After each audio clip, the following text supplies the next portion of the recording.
Bom, eu que tenho a agradecer a Soupatos, na verdade me sinto muito honrado de repente ter sido convidado para falar sobre a minha experiência de vida em Patos, a minha questão profissional como cirurgião bucomaxilofacial, a minha história dentro do movimento cultural, que é bem antiga. Eu estou ligado a Patos a vida inteira, saí para estudar, ainda continuo tendo alguns vínculos em Belo Horizonte, mas Patos de Minas que é realmente o meu amor de cidade, que é minha terra natal. Estou à disposição da Soupatos.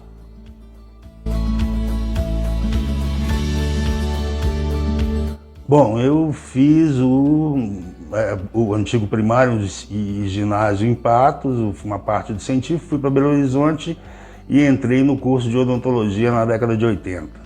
Aí depois que eu me formei, eu fiz especialização e mestrado em cirurgia bucomaxilofacial. Continuo exercendo essa especialidade, trabalho no hospital regional há 30 anos, né, fazendo essa especialidade. Tive a oportunidade de criar o serviço do Hospital João 23 e do Hospital Maria Amélia Lins em Belo Horizonte. Vim para Patos e criei também o serviço do Hospital Antônio Dias Maciel. Tenho muito orgulho de ser cirurgião bucomaxilofacial, já é muito tempo de estrada. E em relação à minha questão em Patos, eu sempre participei muito das coisas. Eu fui presidente da Casa de Cultura, fui membro, fundador, curador da Fundação Cultural do Alto Paranaíba, fui tesoureiro do Centro Cultural Rui Barbosa, fui professor universitário no Centro Universitário durante 18 anos. Tem algumas histórias aí nesse passar dos tempos.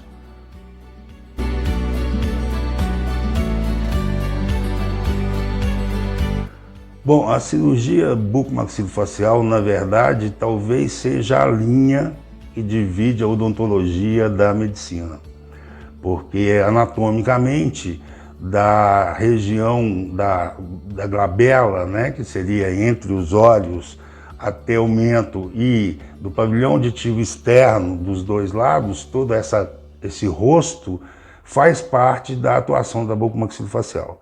Aí nós temos a questão da remoção de estruturas patológicas, como cistos, tumores, remoção de dentes extranumerários, os famosos dentes do siso, outras intervenções menores, e temos o trauma, né? O trauma que realmente é a grande entrada no pronto-socorro, por exemplo, do Hospital Antônio Dias.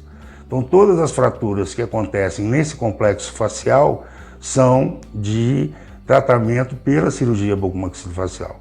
Aí a gente acessa a fratura, reduz a fratura, fixa com placa e parafuso, assim como a ortopedia faz em ossos longos, e esse paciente pode ser reabilitado totalmente. Eu faço isso há 30 e tantos anos, vi o avanço dessa cirurgia durante esse tempo todo. Para você ter uma ideia, no início a gente não tinha placa e parafuso, a gente usava fio de aço. Você fazia um furo, outro furo, passava o fio de aço e torcia isso com muito cuidado para não quebrar o fio, para pôr esse osso de novo no lugar. Mas atualmente, com acesso a placas e parafusos, os nossos resultados têm sido muito mais efetivos. Ainda continuo atuando na área de cirurgias ambulatoriais, no consultório, faço também implantes e tal, mas essas intervenções são sob anestesia local. A intervenção sob anestesia geral fica com o trauma ou as chamadas cirurgias ortognáticas, que é quando você faz grandes correções de deformidades faciais. É uma área estritamente cirúrgica e que tem que ter realmente um conhecimento profundo, assim como qualquer outra área da medicina, por exemplo.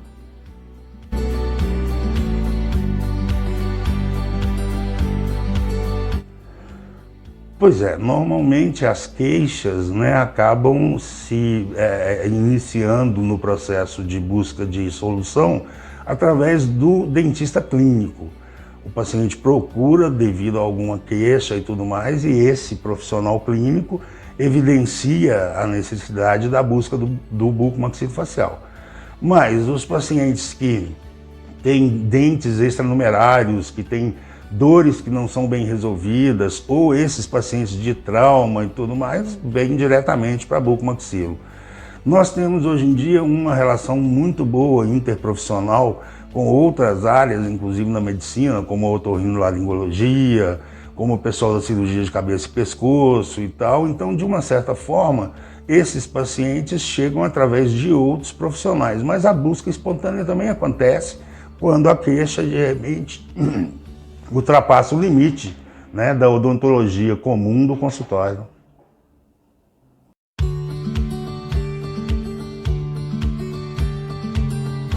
Com toda certeza, o que a gente percebe hoje em dia é que a necessidade, de repente, da transformação das imagens das tomografias computadorizadas em modelos pré-cirúrgicos, por exemplo, é quase que uma necessidade hoje em dia na maior parte das cirurgias. Você pode, utilizando as tomografias, usar uma máquina de produção de 3D e confeccionar modelos semelhantes ao que você vai ter quando for para a cirurgia. Com isso, você pode realizar essa cirurgia antes nos modelos e já ter um prognóstico do que vai acontecer quando você chegar ao local. É hoje em dia um marco dentro do processo da evolução da odontologia como um todo e na bucomaxilofacial mais do que tudo.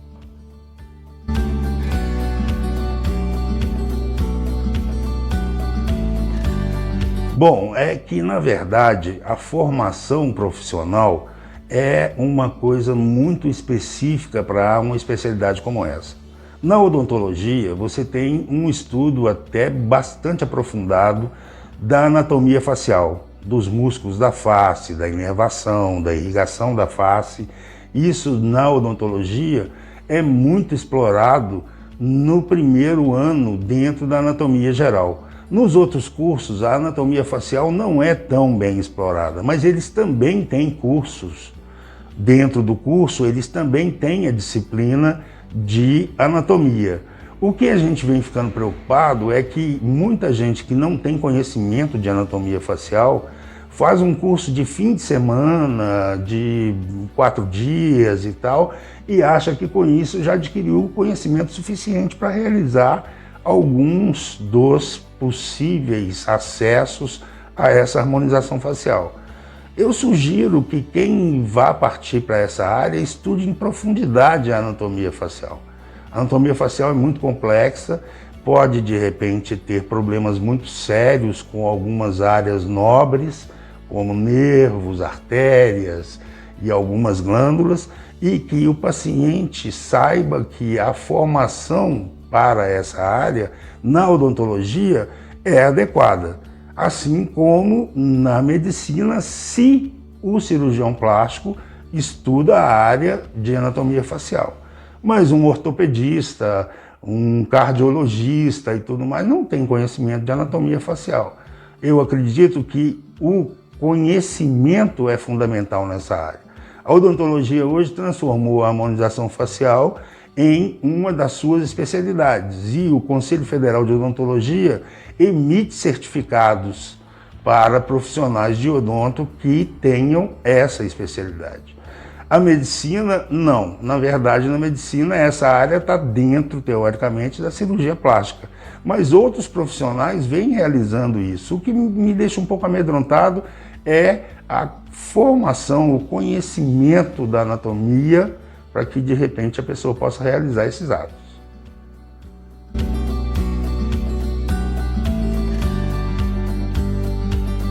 Na verdade, o limite de atuação anatômico é o que a gente chama de osso hioide. É um osso que a gente tem na região da garganta, que segura a musculatura, que mantém a mandíbula, que ajuda no movimento mandibular, até a glabela, ou alguns dizem que até a linha do cabelo. Então, essa estrutura facial entre os dois ouvidos externos e do osso hioide até a linha do cabelo permite a quem tem conhecimento na área atuar no que for necessário. A bucomaxilo, por exemplo, faz uns acessos que a gente chama de bicoronal, em que a gente faz uma incisão através do cabelo de um lado para o outro e descola todo o couro cabeludo para baixo, expondo todo o globo ocular dos dois lados. Fazemos intervenções extra e intrabucais. Um bucomaxilofacial é capaz de expor todo o esqueleto facial numa intervenção cirúrgica, fazer as secções que forem necessárias no osso, fazer as fixações que forem necessárias e fechar todo esse material de novo. Então, nessa área especificamente, não há nenhum empecilho para um experiente bucomaxilofacial realizar nenhum tipo de ato cirúrgico.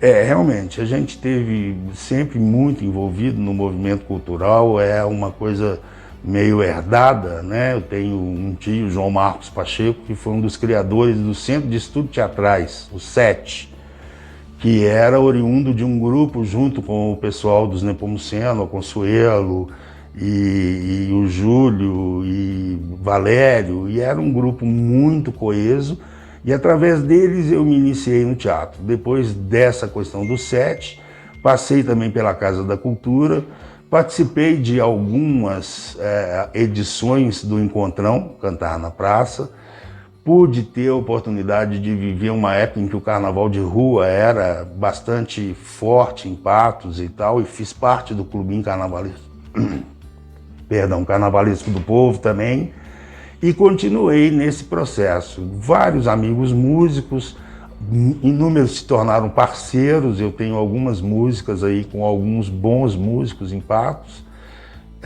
Tive uma música que venceu um festival da canção, se não me engano, o 6º Festival da Canção, chama Dos Sinos, foi com meu primo, Carlos Santana, e participei depois de outros festivais, não como primeiro lugar, mas esse foi primeiro lugar, e também tive muito próximo, nos últimos tempos, do Conselho Municipal de Cultura, que foi um avanço muito grande nas administrações anteriores e que a gente sente muita falta pelo que a gente conversa com ex-conselheiros, porque acho que a cultura não está tão bem olhada como já foi há algum tempo aqui na cidade. Mas tenho muito orgulho dessa participação.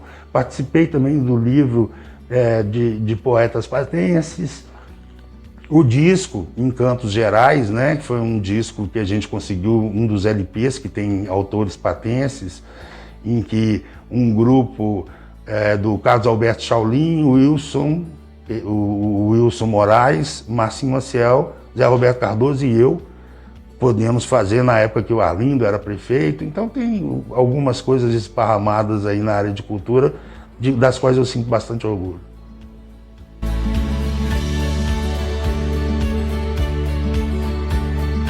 É dramático, né? O que a gente vê acontecer após esse último governo federal, principalmente, e tal, na área da cultura, é um desmantelamento total. Quem vem fazendo teatro, cinema, música, vem fazendo com muita dificuldade, passando por problemas seríssimos, inclusive financeiros.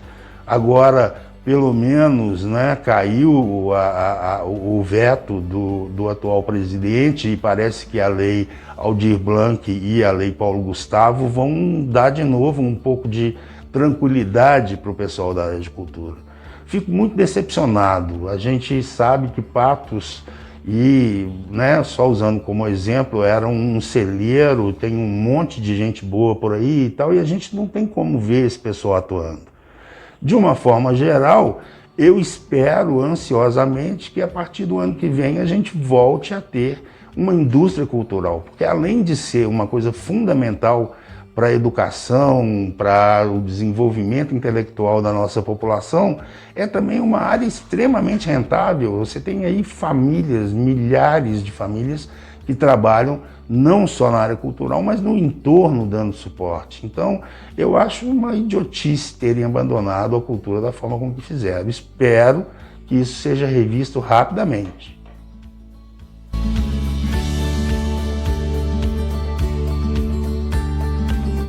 Na verdade, meu pai, né, Dirceu Pacheco, sempre foi um exemplo, uma figura a seguir, a observar e tal. A gente sempre teve uma biblioteca muito boa em casa e tal, e meu pai era daqueles que você perguntava o significado de uma palavra e ele falava, vai lá e olha no dicionário. Então você tinha que ir lá, abrir o dicionário e procurar. Hoje em dia você acha no Google, né? Mas você tinha que ir lá, abrir o dicionário, procurar e tal. E isso me influenciou muito. Li muito também, exatamente por causa dessa biblioteca. Com isso, pude desenvolver a capacidade de redigir textos e escrever alguma coisa na área de poesia.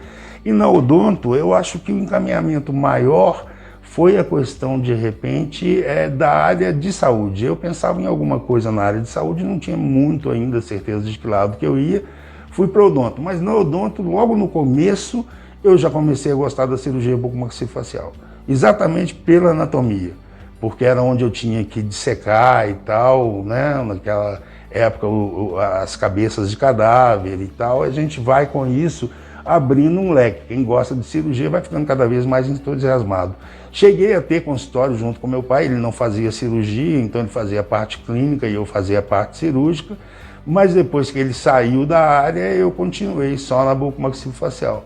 Mas ele teve uma história fantástica também, muitos anos na odontologia, muito tempo, de repente, como diretor, né, do centro universitário. Ele foi o presidente da Fundação Educacional de Patos de Minas por 21 anos, o presidente provavelmente mais longevo dentro da Fundação Educacional, que também acabou me levando para a fundação para ser professor no centro universitário. Fui professor dos cursos da área de saúde todos, porque a minha disciplina era uma disciplina básica, citologia, histologia e embriologia. Então tive centenas de alunos também e tal, mas chegou um momento em que eu achei que a docência já tinha chegado no seu ponto máximo. Aí eu me afastei da docência, meu pai também se afastou do centro universitário, mas eu acho que a relevância dele na minha vida é fundamental.